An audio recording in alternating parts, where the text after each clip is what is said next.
And the people, what up? Phil Perkins here with Vashti Hurts, founder, editor in chief of Carolina Blitz. I'm not even joking, Vashti. I've been trying to get you on the show for years. Oh wow. I've slid into the DMs. I've commented. I tried to do whatever, but it finally worked out. You and Sheena both are. You're the dream right now. You guys are independent journalists doing your thing on Mint Street, and I hope you guys are getting the national attention you guys deserve at times, and so I'm glad you're here to talk the Panthers, talk about the team. I hate rehashing, but this year was so weird, Yeah. and just describe to me if you can, like, because again, it's all about relationships. I don't want you to ruin any relationships you have with the team, but did you notice something in the air after that the LA Chargers game and just what it felt like compared to what it felt like at the end of this season, like the locker room dynamic? Like, what did you notice with that? With those, it seemed like two completely different places potentially. Yeah, there were a lot of ebbs and flows this season. Like you mentioned, benching Bryce so early in the season was shocking to everybody. And then you have Andy, he comes in and then they win. And then they go back on a downward spiral and then the accident. And then Bryce comes back and then it's like, what's going on? And then they have the game against the Giants, then the bye, and then they have this tough stretch and they're playing these top teams really close. And it's like, who is this guy? This is a different Bryce Young.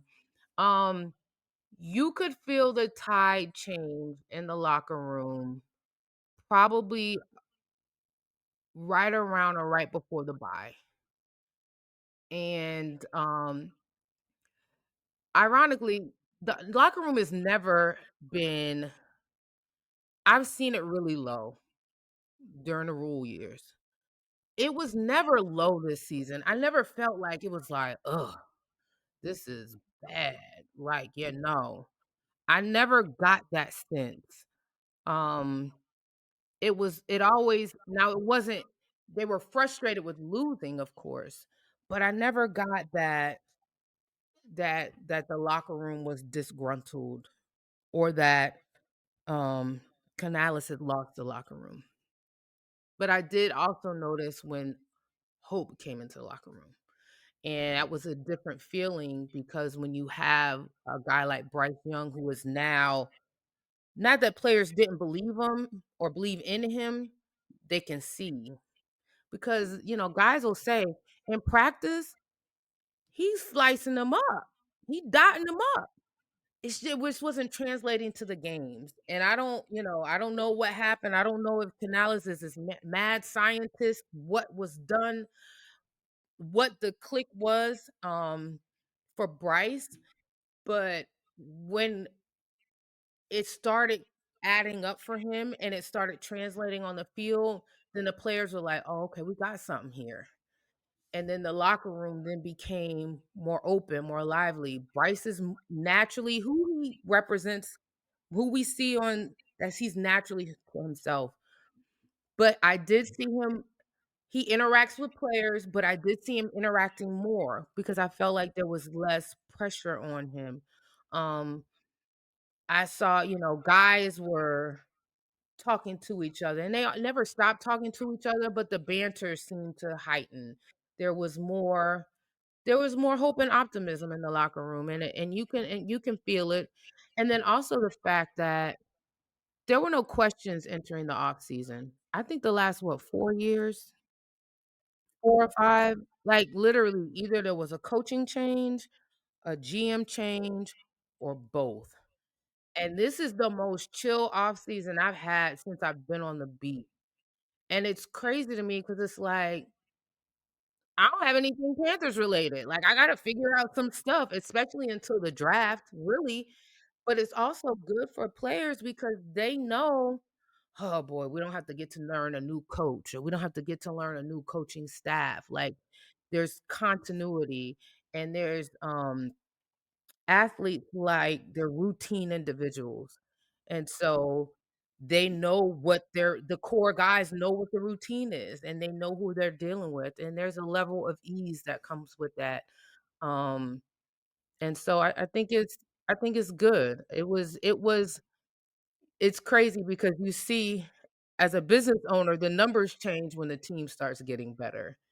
And like November and December were probably the best months I had from a business standpoint, content wise, when it comes to the Panthers since the return of Cam Newton. Cam Newton came back for that Arizona game, but the uptick just from the team being competitive, like if fans are more engaged, just think of how the players felt. Yeah, everybody eats in that sense. I find that like I Yes. started this channel during the pandemic when they traded for Sam Darnold, and I'm in Toronto, so everyone's a Bills fan, Pats fan, Dolphins fan. That's it. There's no Panthers fans. I've started found a couple in the area. Mhm. Like I drove down to Detroit to watch the Roaring Riot, and then I ran into some guy whose kid's name is Cam, like because of Cam Oh, Newton. wow. I'm telling you, and where was I going? And yeah, it's just no one wanted to hear from me talk about Sam Darnold. No one cared. So then I just fired up my phone. I started the channel, and we've got a decent following, but like even like in the off season, I'm getting my views are higher Yeah. because people are interested in it. Okay, we got the quarterback, kind of like how the team feels. Hey, we got the quarterback, got the coach, got the GM. Now let's start building. And I put one thumbnail up. It was Garrett Wilson, it was DK Metcalf, and someone in the middle of the question mark, and it got almost like 20,000 views. For me, that's a lot. And in the middle of Wow. Yeah, December, that's good. right in the middle of December, January, I'm like, no one cares. No one's talking about the Panthers. Like everyone's talking about the Chiefs lucking their way or rigging their way to the Super Right. Bowl. And it's just like, imagine when this team actually gets good. Every time I've followed this team, it's 5 wins or less. Like Mhm. imagine we get to a wild card game or something. Like what's gonna happen? Like it's been very strange. And I think yeah, everyone now. And I noticed once Bryce got picked up last year, we didn't know what last year was gonna be like, but all these random Panthers content creators are showing up because everyone felt this belief, and they kind of stuck around for a really crappy season last year, and now they're here. And I just messaged them like, hey, just wait. If they start getting good, you never know. Like business will be good for You gotta everybody. stick with it. You gotta stick with it. Yeah, that's sports. It's like up and down, and I do tell some Panther fans, and I know 2015 is literally 10 years ago, but imagine what Detroit Lion fans have been waiting for to try to get to a Oh Super Bowl. gosh. Like Panthers have been to 2 Super Bowls this century. Like Lions fans has never done it, but yeah, in terms of the offseason continuity, there's one constant with the Panthers, and that's David Tepper, and he's no longer considered the worst owner in the NFL. And one thing I noticed that you guys reported on, and full disclosure, none of us are paid by the Panthers, but you were Right. saying, or your account was saying that it seems it's quite evident that David Tepper has stepped back a little bit. Is that what you're seeing? Is that what you're being told? Like, yeah, he's learning to be an owner. The eye roll. I don't know. No, I mean, I think that David Tepper is still involved because he's invested. And I don't think there's a fine line, right? You don't want an owner who doesn't care at all, but you don't want an owner who's too involved. Like you don't want Jerry Jones, but you also might not want who is the owner that like a Dan Snyder or something. Like right. You want an owner who cares enough to provide resources to make the team good, but also let the professionals be professionals. And to being in the investment business, I understand I think a little bit where Tepper is coming from, especially as a self-made billionaire. He's used to being the smartest person in the room. And it's hard for guys like that to humble themselves. And had a lot of humbling. And so right, multiple fumbles and multiple humbles. And so I do think that he's learning to allow his professionals to be more professionals but still show interest in the team. Jerry Richardson, all his faults, whatever they were, he was very good at that. Jerry Richardson allowed the professionals to be the professionals, but he was still very involved behind the scenes, but not overly involved, not a micromanager type guy, not this. So I think Tepper's learning. And the good thing is he has enough money where, he can write a check for yeah, he can write a check for a lot of things. And so, yeah, I think that he's finding his stride as an owner. Yeah, and so it seems like we'll see. Like the story still hasn't been written on Dave Canales and Dan Morgan, but I wonder as we this offseason now, the Shrine Bowl and the Senior Bowl is happening right now. You know, it must eat at Dan Morgan, who's like a Super Bowl linebacker. He's got records in the Super Bowl, most tackles. It must eat him alive how brutal this defense was. I know there were injuries, but have you heard that that is his sole mission is to revamp this defense and make them, as he would say, dogs? I'd hope so. Mm-hmm. Um, that has to be a priority because you saw in a lot of those situations where the Panthers were competitive, the offense gave them the lead, the defense couldn't keep it. And so historically, if the Panthers have always the strong suit of the Panthers has always been defense. And I know that the league is changing because they like the high scoring and they want the high flying offenses, but defenses still win championships. And I think that Dan Morgan understands that. Um, to this day, I hope that he proves me wrong. I don't understand keeping Evero. I don't I don't understand it. I don't understand how you have a historically the worst defense, not just in Panthers history, but in NFL history, injuries aside, and maintain your job. I'm not advocating for anybody getting fired, but it's like maybe you know something I don't know. Right. Yeah. No. Yeah. I was just mentioning Detroit. Like Aaron Glenn just got a head coaching job of what he did with the Detroit defense, who lost almost everybody. They made it to the. Did they go to the end? No, they went to the divisional round. Somehow they got defeated by Jaden Daniels, who is maybe the next guy. We'll see. That's what we said about CJ Right. Stroud. But yeah, I forgot. I think the stat was their defense started the most players out of anybody in the NFL, or I think it could have been the Panthers. But injuries aside, they got to as far as where they got, and And that's the thing. You have to, as a coach, it is your job. Injuries are going to happen. You hear that all the time. Injuries going to happen. Next man up. Like this is like rinse and repeat. But as a defensive coordinator and a coach, it's your job to bring the best out of the guys you have. And I mean, you're the one you helped decide to put these guys on the team. So if you didn't feel like they were good enough, then why are they on your squad? And also, I think that he was so rigid in his scheme that he was unable to adapt his scheme to his change in personnel. And that's an issue because when you start having injuries and your scheme doesn't fit your personnel, then what do? You change your scheme to fit your personnel that you have now. And he was unrelenting in too much married to his scheme despite the fact that his personnel didn't match how he wanted to call his defense. And so that's where I think that his glaring flaw was. And to me, being unwilling to be fluid when it comes to that, that's not good because this could happen again next year. And then what do? You don't you don't you stay rigid to your scheme, you stay married to your scheme. I don't know. right. And then if he does, let's say they bought we talked about consistency. Yeah, he's still there, but what happens if we start the first 3 games, he get blown out again, and you Mhm. let him go, and now you draft because that's what Morgan said. He wants to get him the players to run his scheme. So you get him the players to run his scheme. Let's say he gets sacked after 4 weeks.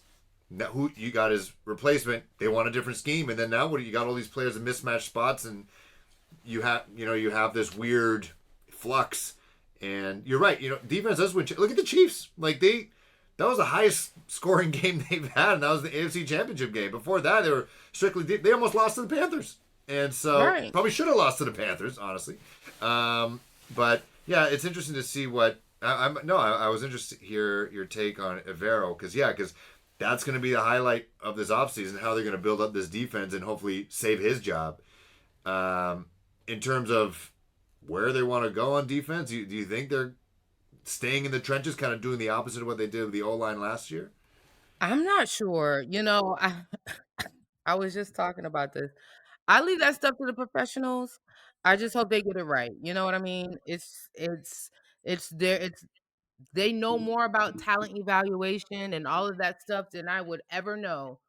So whether they decide to go edge where there was a glaring issue, whether they decide to go linebacker where there were issues there as well, safety had issues.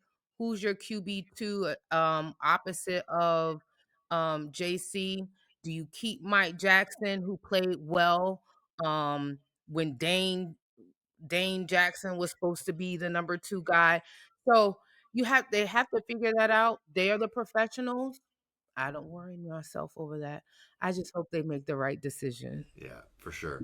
Are you getting any messages about T. Higgins? Anyone throwing trade proposals out there? I don't know.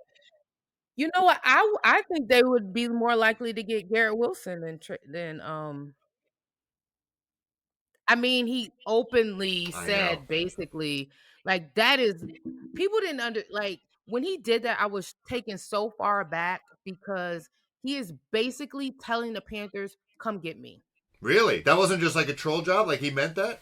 Is that what that means in the player circles? Like, come. Phil, he's basically like that was like a subtweet.